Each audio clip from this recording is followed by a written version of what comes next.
In this video, we're going to take a look at setting up the canvas and adding the text for our first graffiti tag animation in Wick Editor.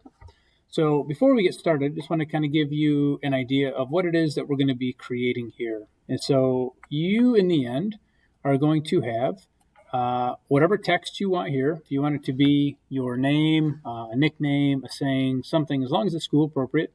It can be whatever font you want, it can be whatever color you want it to be. And then what we're going to do is we're going to make it look as though the spray can is going to move across and spray on the text. And this mask rectangle will slowly reveal that text. So it's going to look like this. So that spray can will move across the canvas. That rectangle mask will slowly reveal that text behind it. So this is what it's going to look like here. So we're going to go ahead and get started here.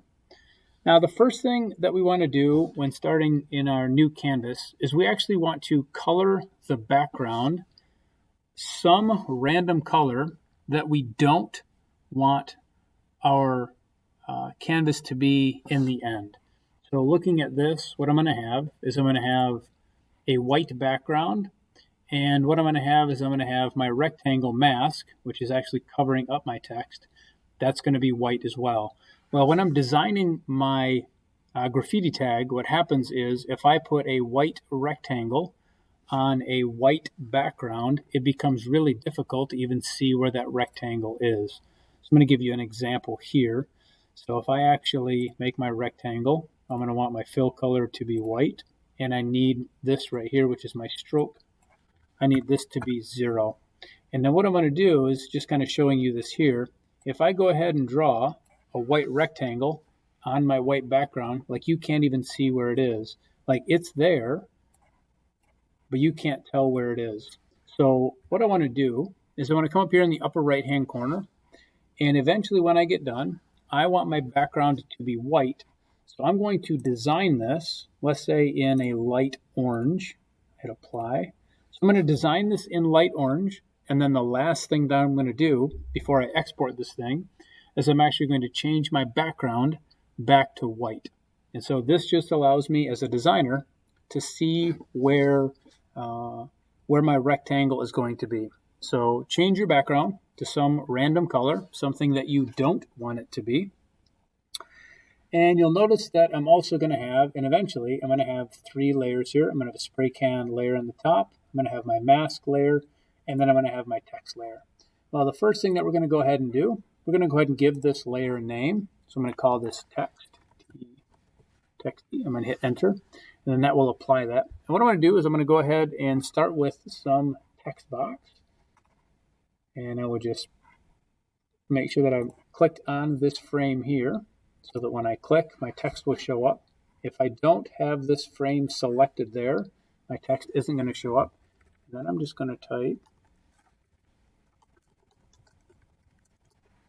So this is going to be my text. And I'm going to go ahead and use my cursor tool. I'll select that text. I'm going to choose some font. Could be any font here. They have a lot of different options. Maybe something that looks a little bit more like it could be come out of a spray can.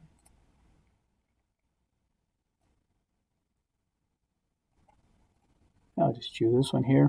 Now what I also want to do is, let's go ahead and make this a little bit bigger.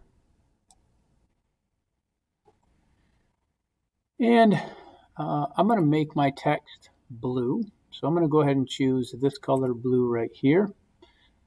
And I don't want this to have an outline to it, so no stroke. And then what I'm also going to do is I'm just going to give this a little bit of a rotation, just a little bit. I want to give myself a little bit of room. I don't want it to go all the way to the edge because I'm going to need to put a mask on the top of that. So, and then what I'll also do is, because my text is going to be blue, my spray can will be blue as well. And the last thing that I want to do is I'm going to go ahead and extend this frame out all the way through frame 20.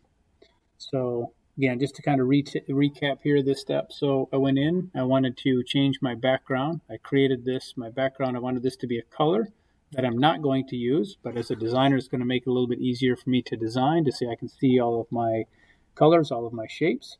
I'm then going to click on this frame. I'll choose my text tool. I'll go ahead and put a text box on the frame. Go ahead and type what I want to type. Then use my cursor tool. I can then make my text a little bit bigger. I can rotate it and then select on my text over here. I can change the color of that, and I can go ahead and change the font. After I'm done with that, I'm going to go ahead and extend this frame out to 28 frames. And that is the first step to creating your graffiti tag.